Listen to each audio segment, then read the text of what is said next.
What challenges do food manufacturers face in sourcing ingredients? Can we order small pack sizes and quantities? How to be innovative and limit the R&D costs at the same time? Do we have competitive prices for ingredients? Are we covering demand, costs, and resolving supply issues? Listen to our food ingredients experts discuss the biggest questions facing buying food ingredients today. Welcome to One to Taste Talks Food Ingredients. Join me, Jasper Schouten, CEO of One to Taste, on the 8th edition of One to Taste Talks Food Ingredients, as we discuss the latest trends in successful go-to-market strategies. Today, we have an extraordinary lineup of guests joining us. Please welcome Egbert Sonneveld of Blonk Quality Ingredients, Steve Baxter of H.E. Stringer Flavours, Norris of Australian Native Products, Manuel Peña, Roig of Delsa, and Alvaro Manuel Garcia of Agrosingularity. Welcome to another episode of One to Taste Talks Food Ingredients, the podcast that delves into the world of food ingredients. In today's episode, we'll immerse ourselves in uncovering invaluable tips and tricks for a successful go-to-market strategy.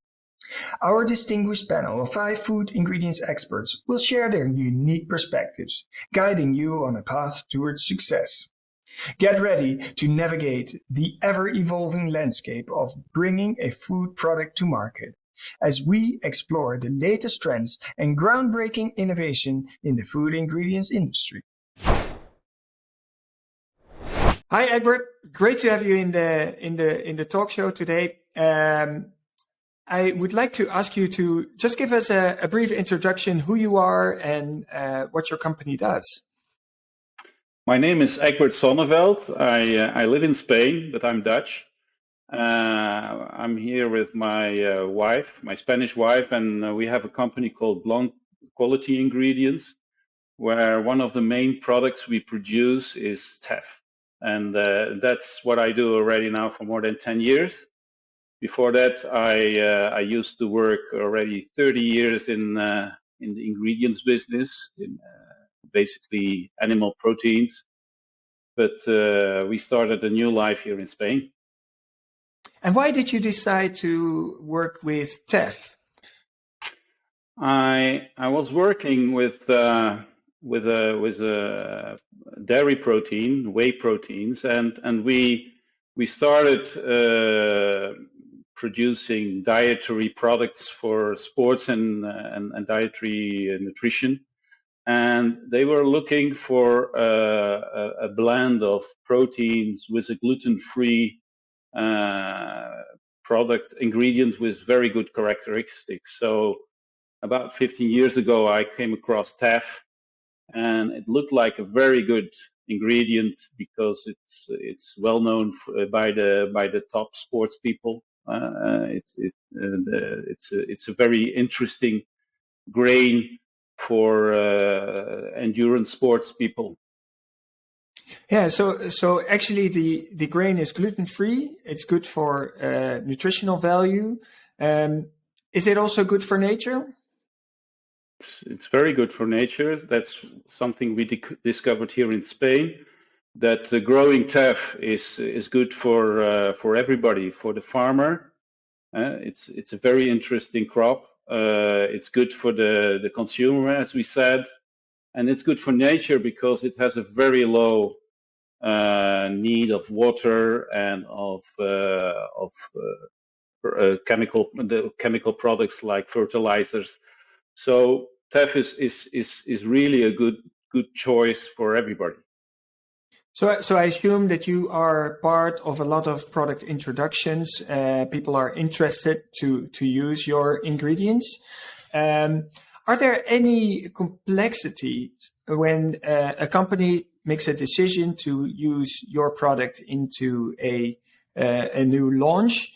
Can you tell us a little bit about the complexity around that aspect in particular? Well, first of all, we need the people to know about teff because it's relatively unknown by the developers, especially in the bakery industry.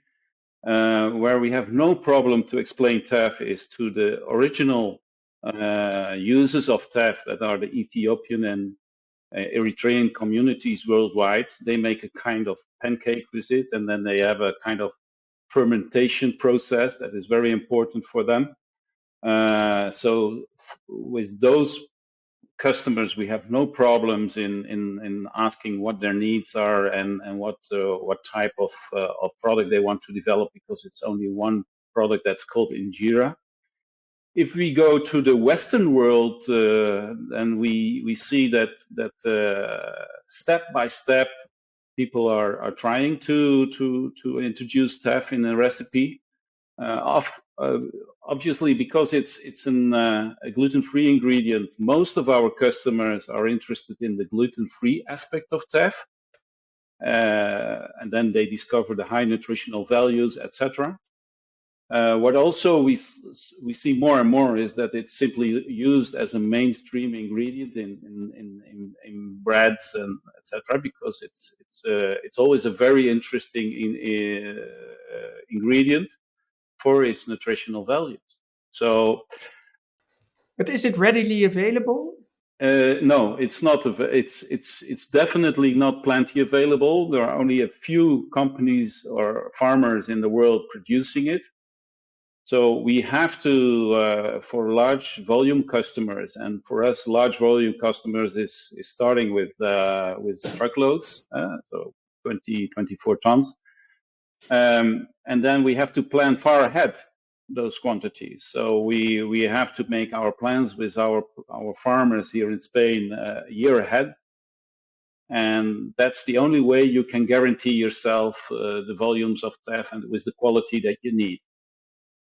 Okay, so if I would be a developer and I would love to use your teff ingredient, then I need to be sure to give to have enough time before I can launch it, because it's not sure if I want to launch it today whether you will be able to supply it. If you're a large volume customer, that's the case, yes. Obviously, if we're talking pellet loads up to truckloads, then we always have enough teff in stock to launch the product, to do a first launch. But once we see that the product is successful, then we really recommend also the purchasing departments to come on board and say, look, this is what we will need next year. And we try to make some kind of contract, long-term contract.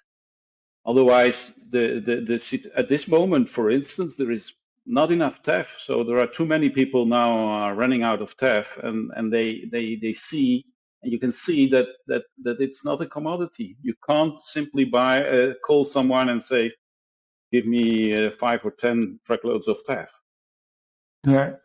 Do you foresee actually that the volume of this particular grain type will grow in the coming years? I'm convinced.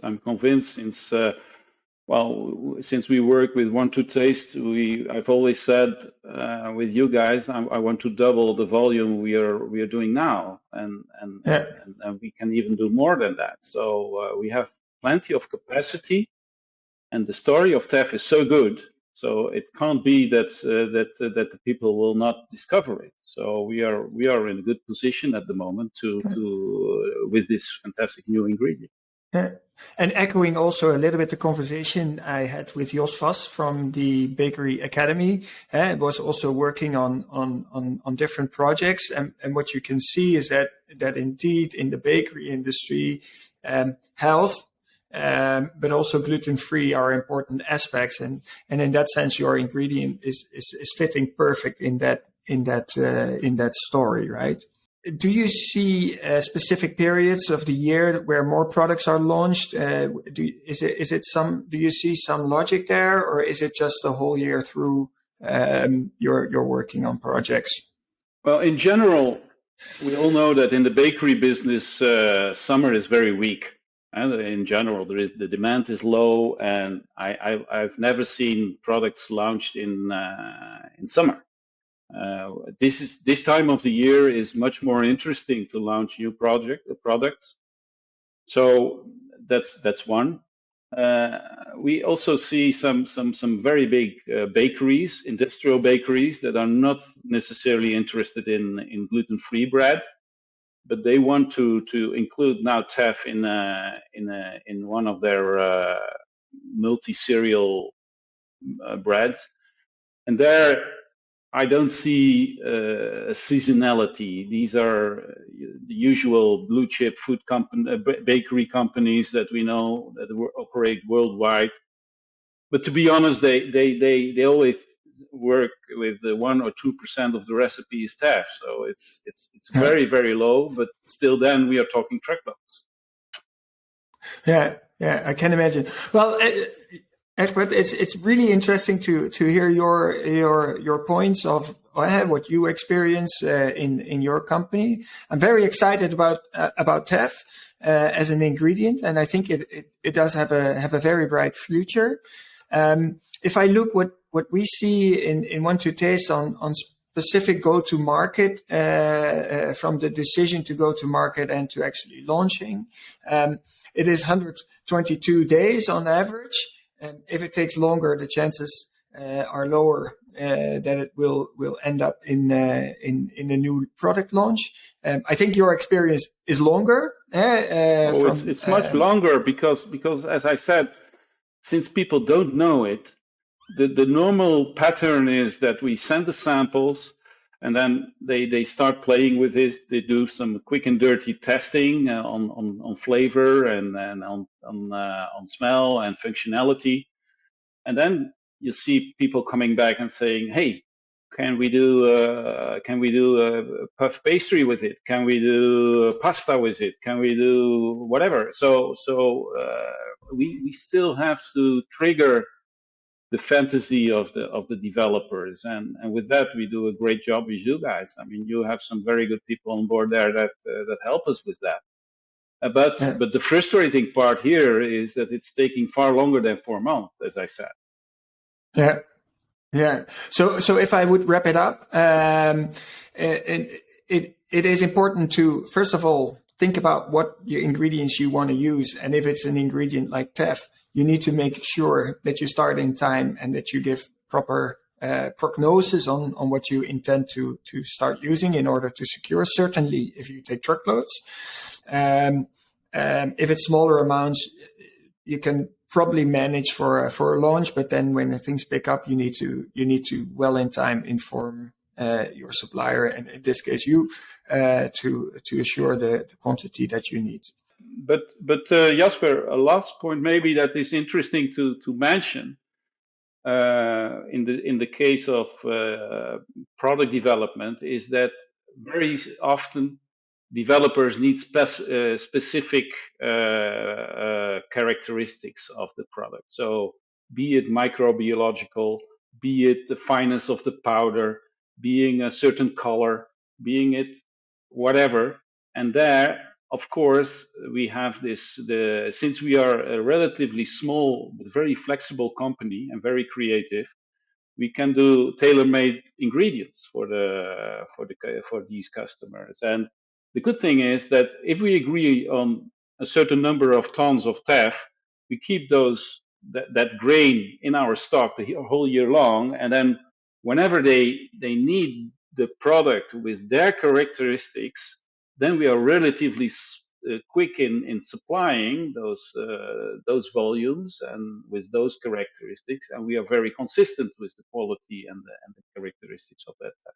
I think that's a very important point to mention, especially talking to bakeries that don't like surprises in their recipes, etc. Their supply chain, yeah. Well, that's a good addition, Egbert. I think that's also important for people to understand your flexibility in working the ingredients in different kind of specs. Yeah. Well, I think I'm going to close it. Thank you very much, Egbert, and we'll be in touch, and for sure we'll be doing more business together. Okay. Thanks. Bye-bye. Hi, Steve. Thank you very much for joining us today in our podcast. You're joining from the company, your company, Stringer, HE Stringer Flavours. Can you tell us a little bit about yourself and about your company? Yes, well, the company was formed by my father-in-law in the late 50s. He was a perfumer, and he worked with a chap called Dr. May, who specialised in savoury Maillard reaction flavours.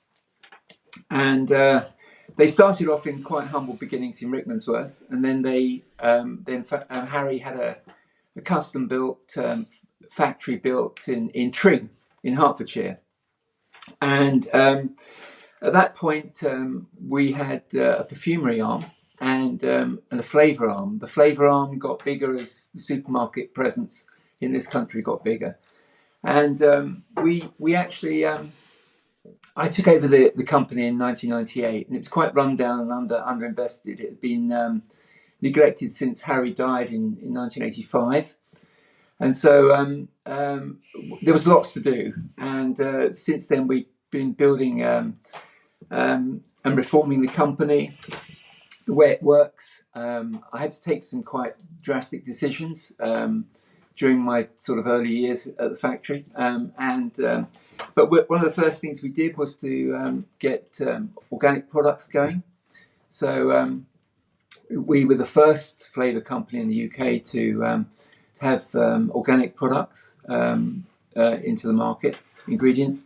And so our experience sort of stems from around about that date. We specialise in natural flavourings, and we really run, although we've got a sales team that does kind of back up inquiries, we really have a web-based kind of inquiry system that it just expedites the whole inquiry process. So we don't like to faff around because speed is everything, and accuracy.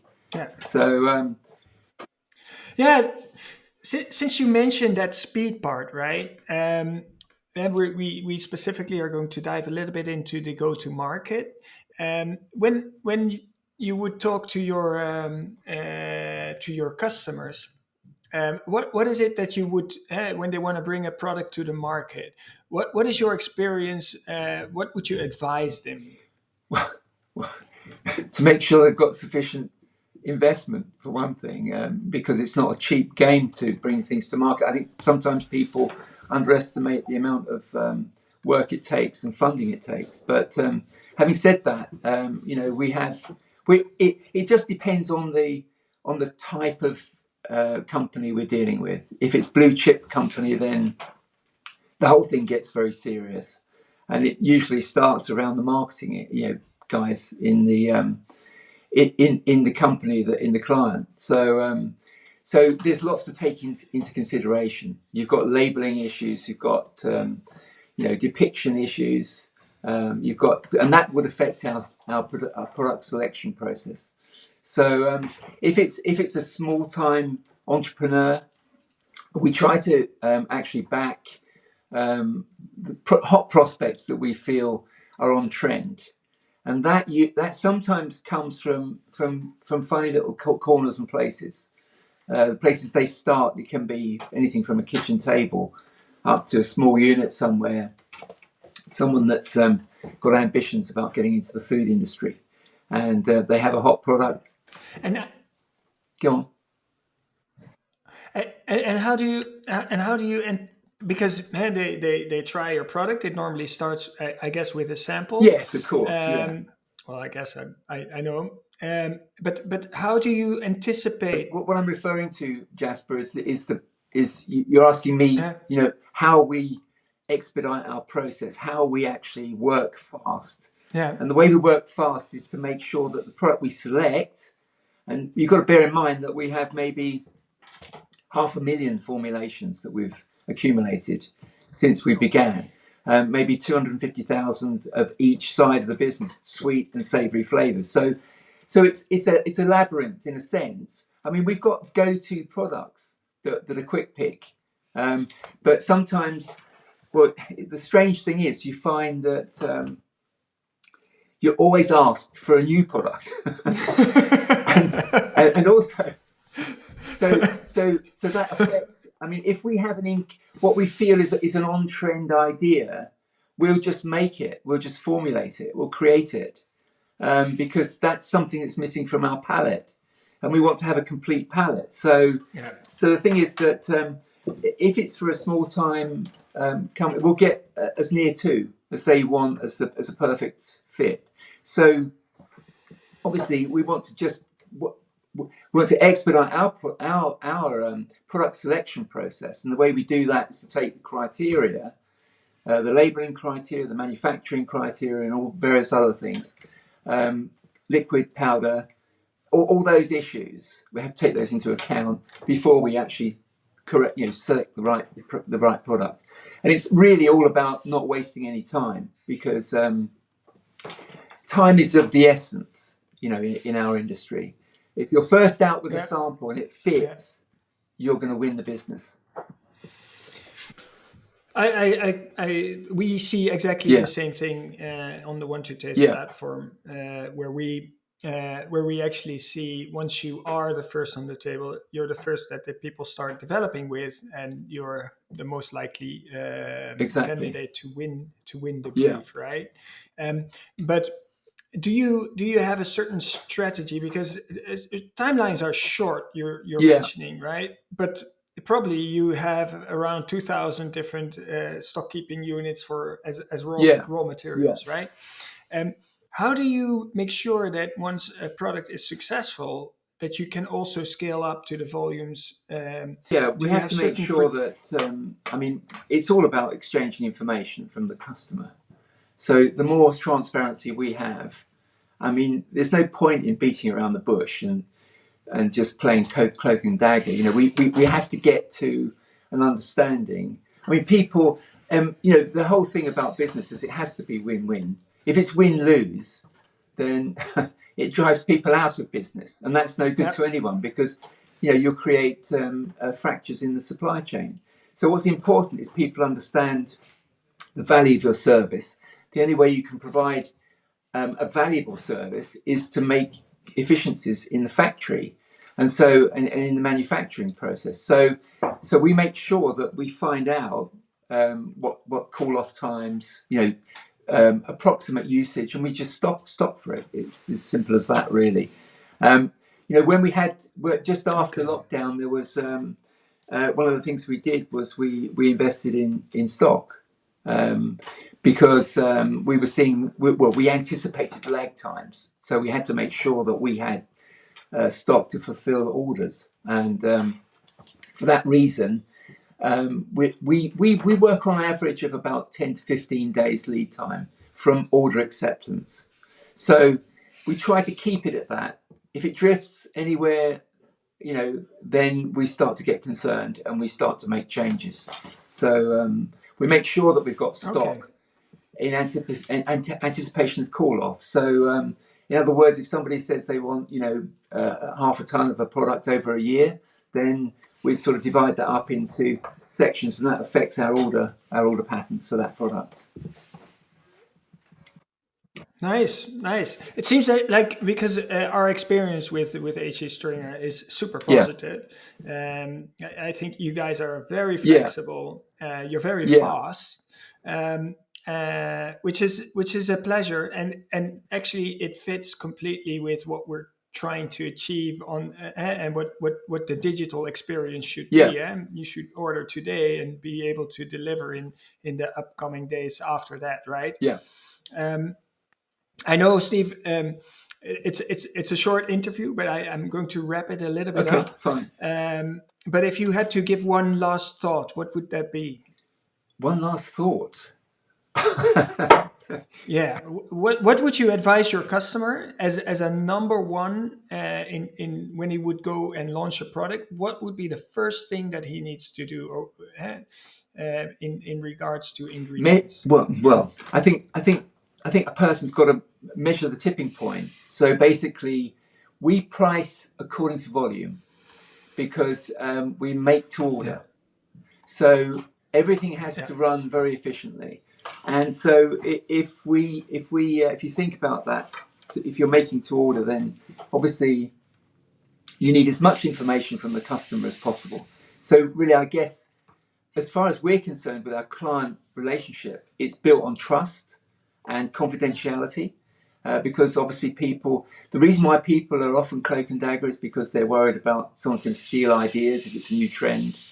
And so I think just to be as frank and open, once they decide to work with you as a company and they've got their trust in you because of the service that you've given them today, then normally people are quite free to exchange information about what they anticipate a product's going to do. And we tailor our business to service that need. Because you really, in the food industry, you never really know where the next trend's coming from or what it's going to look like. So yeah, we have to be flexible. Yeah.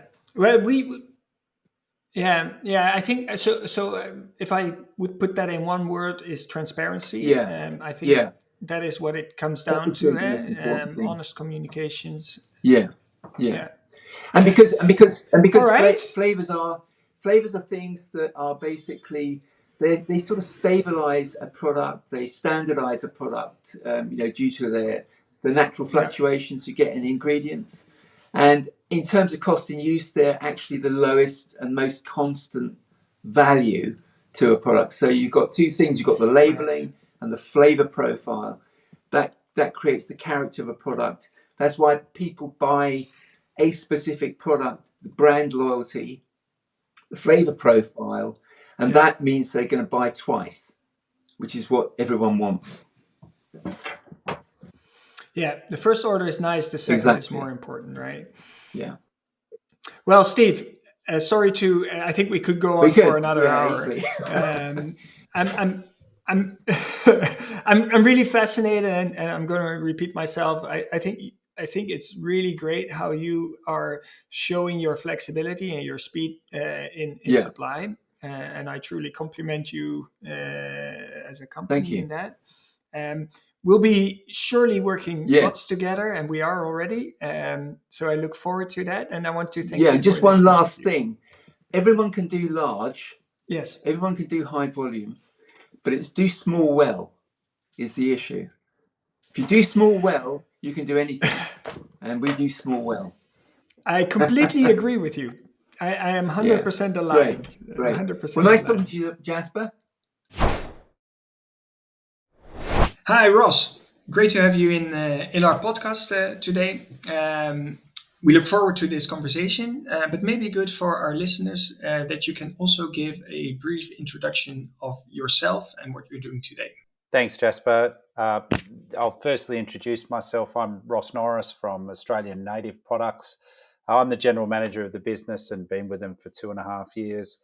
And Australian Native Products is the world's largest grower of lemon and anise myrtle, two products which are quite, shall we say, famous native Australian herbs that are sold globally into many industries such as tea, distilling, food and personal care. And it's a pleasure to be with you today. Thank you. Thanks. To start off with the first question, companies often have to balance multiple priorities when it comes to finalizing new product development. In your experience, what are the main priorities that conflict and how do they manage them? That's a good question, Jasper. Obviously, the biggest trade-off we find is trading off price. And many companies see the desired products they want to make often cost a lot more than the trade restrictions and cost restrictions will allow them. So one of the ways we help companies manage that is by doing work behind the scenes to educate them on how the cost of use of products such as lemon myrtle actually lead to them having a cheaper cost of goods than they may already have when they're using other citrus herbs. Another area where they tend to make a trade-off is health claims, and certainly with products they often want to produce an ideal product, but they really have to make sure that they're fully compliant with local regulations, and that often means that they have to say less than they choose to say or than they'd like to say, in order to make sure that they have a product that doesn't raise the ire of their competitors and also stays within the regulations. So in our experience, these are the two biggest trade-offs, and usually taste is king, which is why we find that we've got great acceptance for lemon myrtle globally. Thanks, Ross. And if we would take that to a next question, what are the most common barriers to a project being able to launch on its desired date? That's a good question, Jasper. In many of the businesses I've been in, I think that one of the biggest struggles has been to get a project launching on time. So the main barriers that I see from a quality point of view, it's essential to make sure a lot of stability testing is done in order to ensure that there's a product that meets all of the regulatory requirements, but also satisfies consumers for the longer term, and certainly at least for the stated shelf life of the product. And at the end of that shelf life should still look and taste as fresh as possible. Another barrier I see is the keeping the over the longer period of product development, keeping the actual concept true to the original concept that was identified from consumer discussions or market testing. Because there's a lot of twists and turns a product can take, and for quality reasons or cost reasons, the product will often, there'll be pressures to change the product. So I think that's an important one for businesses to remain focused on. What is the value proposition that their consumer or their customer wants, and making sure that the final product stays true to that. Another challenging barrier we see is supply time for new ingredients, and certainly there's that old adage that you can have cost or quality or speed, but you only get to choose two of those. And I think that supplying new materials can often be quite challenging, especially with agricultural products. Certainly we've invested in a lot of fresh plantations in order to take that problem away, because it was a historical issue for native Australian botanicals and specifically for lemon myrtle. But we're pleased to say that is no longer a problem. Thanks to our partnership with 1-2 Taste, we're making stock available on the ground in Europe to really try and raise the profile. Great. Do you actually see specific times of the year when products are more launched into the market? Unfortunately, Jasper, I think that in a lot of situations, both here in Australia and in a lot of overseas markets, the timing of new product launches does tend to be driven by review periods for the major retailers. And certainly in most markets, the major retailers will structure it so that specific categories launch at specific times of the year.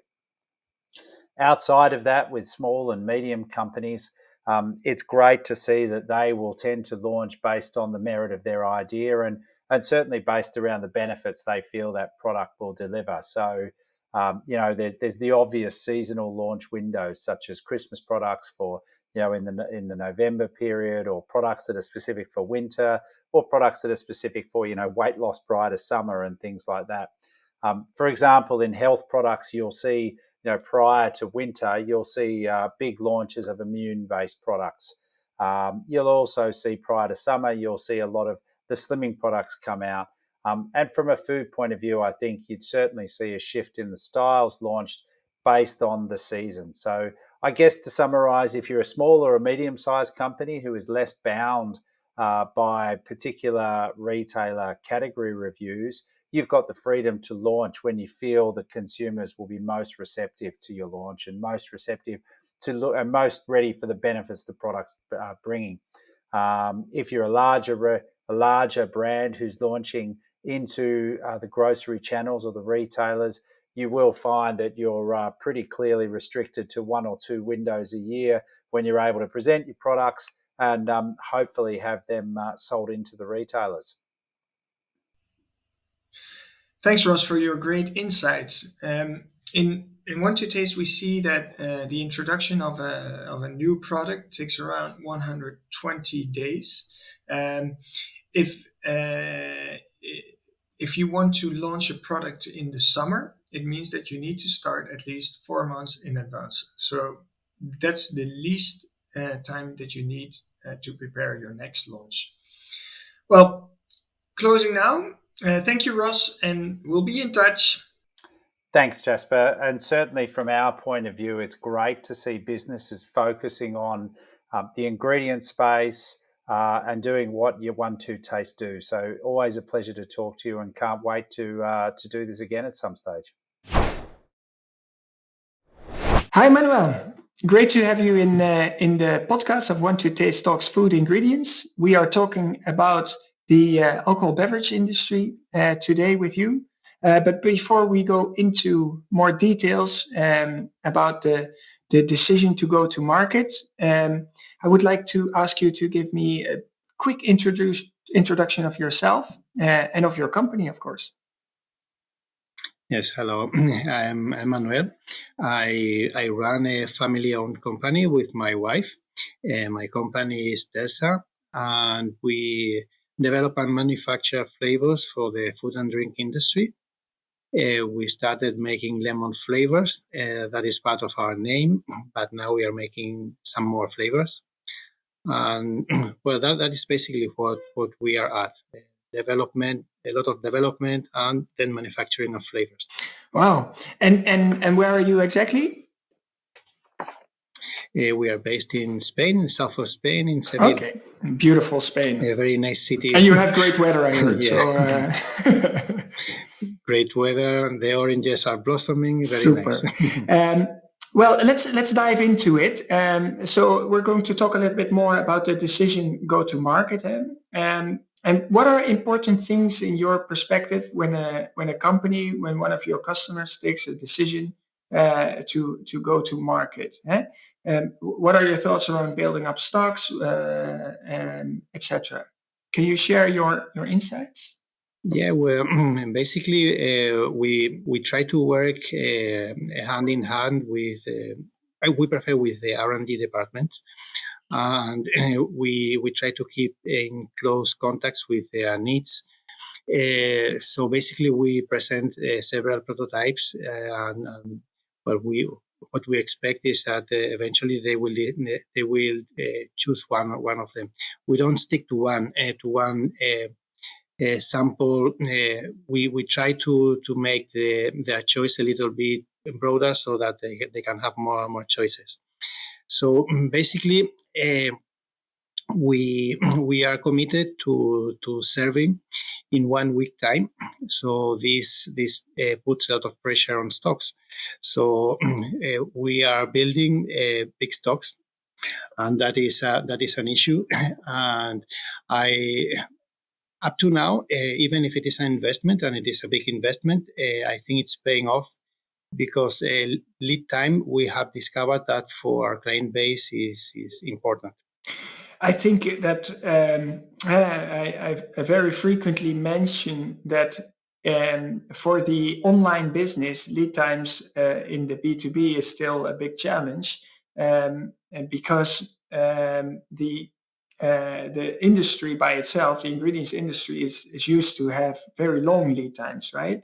So that's interesting that you decided to build up your stocks, right? And to be able to deliver on I think a week is very acceptable in terms of lead time. But what is it that made you decide to take this route? And if you would look at your customers, what would you advise them? Would you advise them to do the same, or what would be your advice? Well, precisely, we are doing this, and the selling point that we are trying to put forward is that if we keep the stock, then our clients will not have to do the same. So, on the one hand, it's very rewarding to receive your products very quickly, and that is an issue. And the other issue is that if you look at the needs to stock flavors, they are reduced, and if the lead times are short, they can have a bigger variety of flavors. So we are kind of working in that line. Okay. Okay. And do you see, if you look at the activities inside Delsa, do you see certain peaks in development periods? Yeah, of course there are. There are. If we are talking about the alcohol drinks industries, well, there is a peak of sales at the end of the year, and that pushes back, of course, development, production, preparing the launching. So we find ourselves starting at the beginning of the year with new projects that will start, that will be in the market at the end of the years. So you would say that from start to end, your experience is that it's about 10 to 12 months period? I would say so. And I would say so after we have started to know the client and to build trust, which is an important issue. And after we've tried to work together, then when we decide to work on a project, I should say that yes, it takes around 1 year. Okay, yeah. And do you also help your customers in deciding which prototype they want to take to market? Is that something that you're involved in?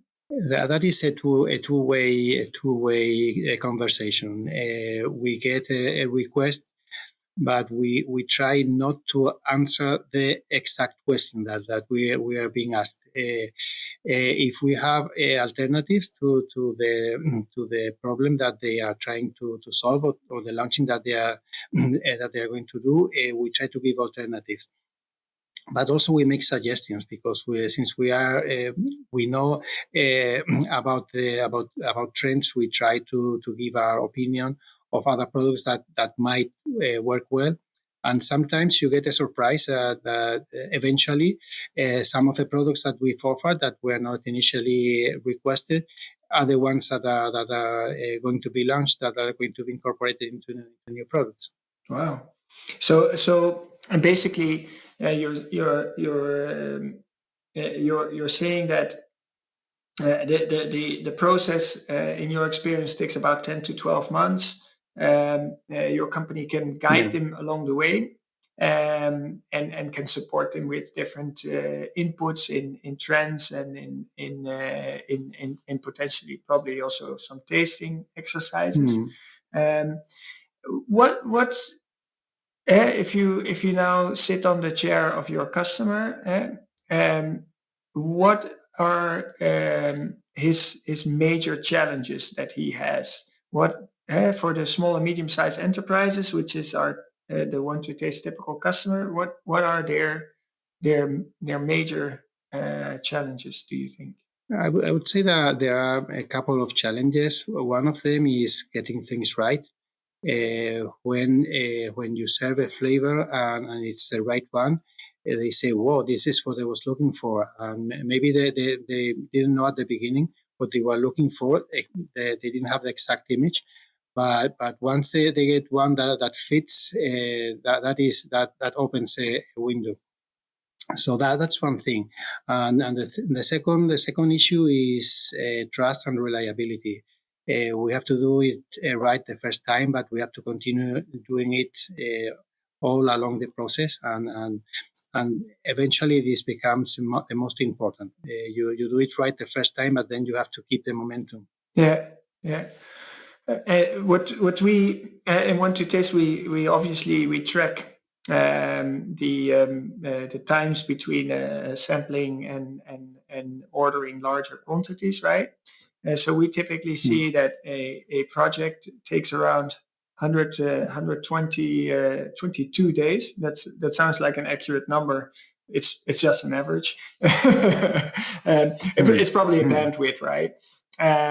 But that's for basic ingredients as well as it is for specialty ingredients like flavors. So if you would distinguish between the two, then probably flavors will take a longer period for product innovation and introduction versus the basic ingredients, where you can take one out and put one in. But it's interesting to hear that from your end is that important when you take a product to market to do it right the first time. It sounds easy, but maybe as a last thought and to wrap things up, what is doing things right the first time? What is the key under that message? Yes, you have to spend some time in your development department, in the formulation. Sometimes you get asked questions. They say, well, does your lemon flavor smell of lemon? And you say, well, this is kind of obvious. It should be obvious. But then you go back to your lemon and you smell it and say, well, does it really smell of lemon? Do we have to make an effort? And it's a simple question, and sometimes the answer is not so easy. But if you get it, if you work at the beginning, then you get the reward. Okay. Well, I think that's very nice as a wrapping up of our conversation. Manuel, thank you very much for taking the time and talk with Want to Taste and with me today. Thank you, Jasper. That's been very nice to talk to you. Hi, Alvaro. Great to have you in Want to Taste Talks Food Ingredients. Today we're going to talk about sustainability. And Agrosingularity is very much focused on this particular aspect. Can you tell us a little bit more about yourself and Agrosingularity? Sure. First of all, hello, Jasper. Thank you for the time and the invitation. This is a really good opportunity for us. I will try not to be very boring and try to make it short. Agrosingularity is a young Spanish company that we started back in 2019, with the idea to offer a solution to a problem that is like all the waste that is generated by the agriculture and the transformation industry. We collect many of the surpluses of the agriculture, of the byproduct generated by, for example, the juice industry or the canning industry and all that, and we transform it into ingredients for the food industry with a high added value. And obviously, you saw this problem and you saw the solution in reworking the waste stream into high value ingredients. And what was it always from the perspective that you hate to see all the waste go nowhere, or what was the it's a bit difficult, it's like a bit, I'm not going to say chaotic, but it was like a bit, there was like a lot of influence from the different sides of the problem.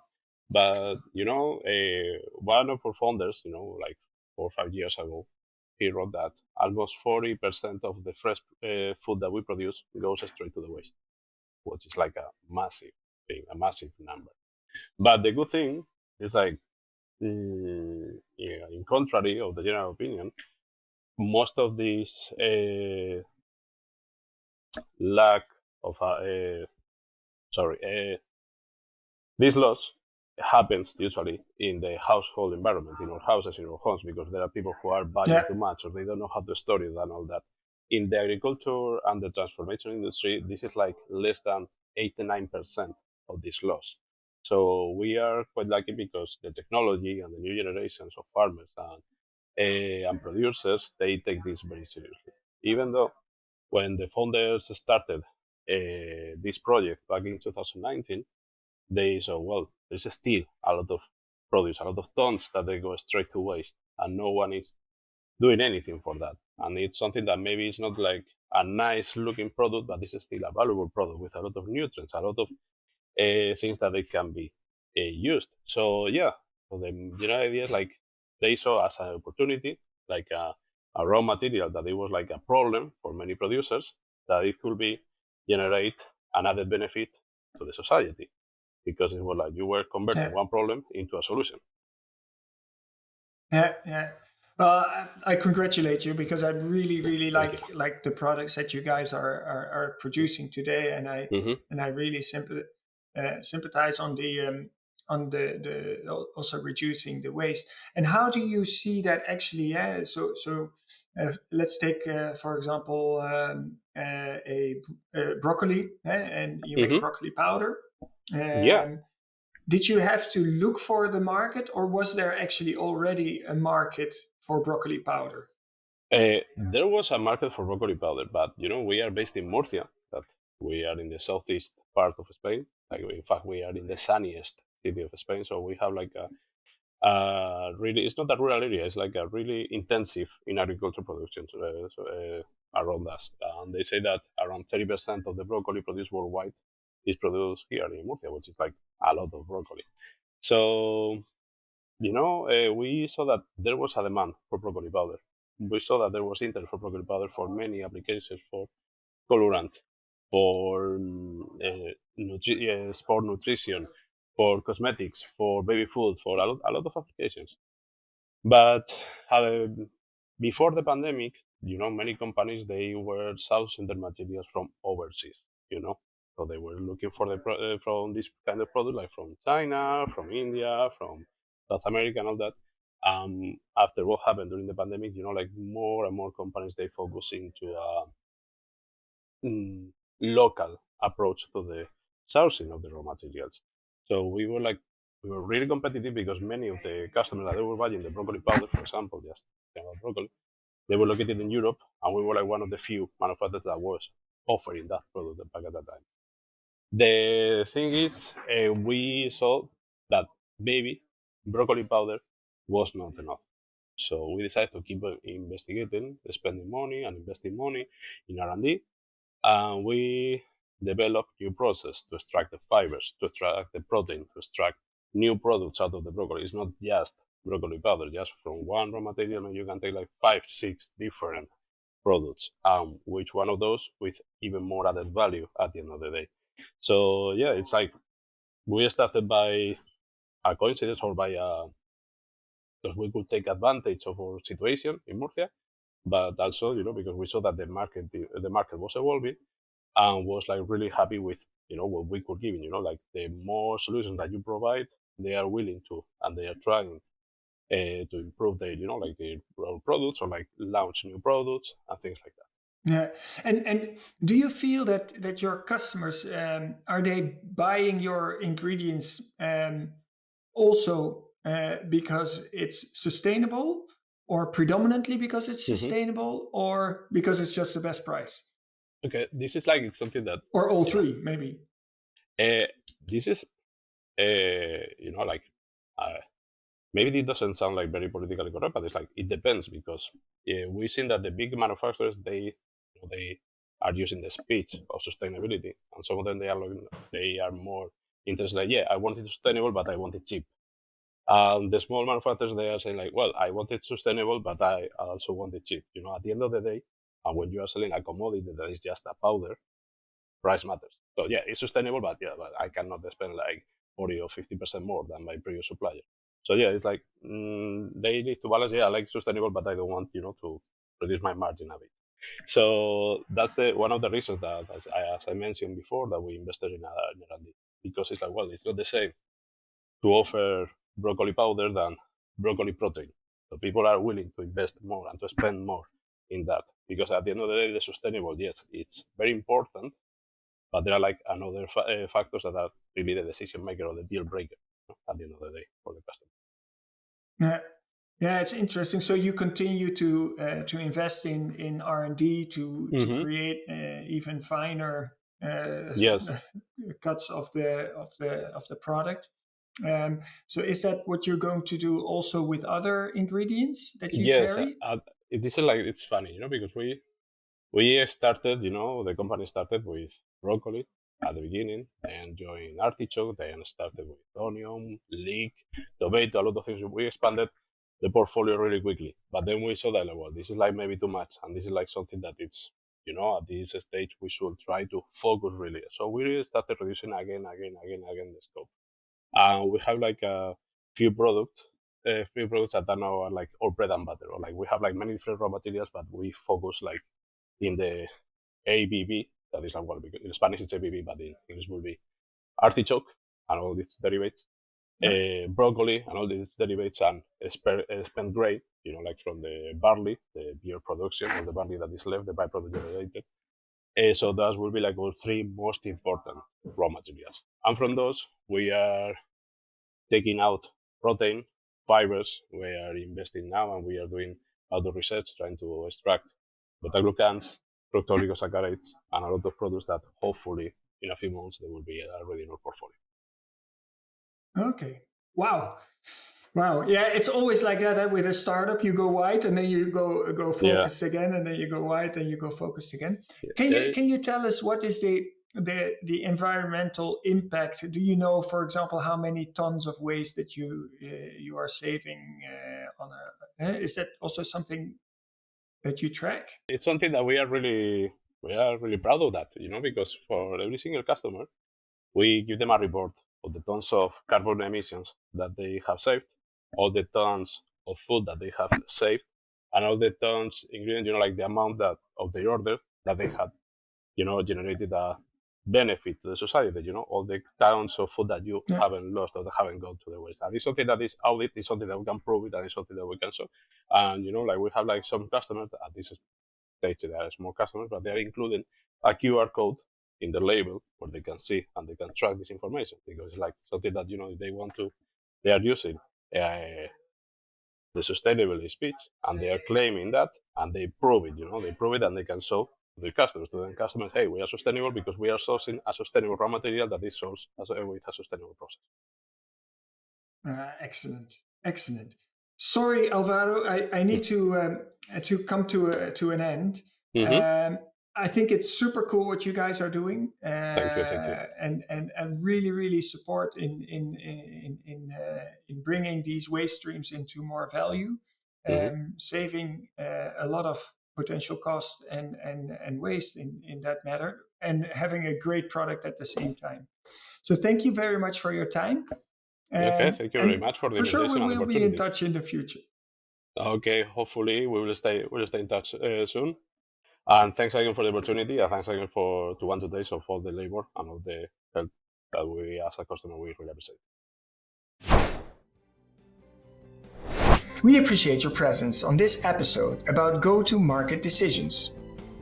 Our 5 food ingredients experts have provided invaluable insights into the latest trends in go-to-market strategies.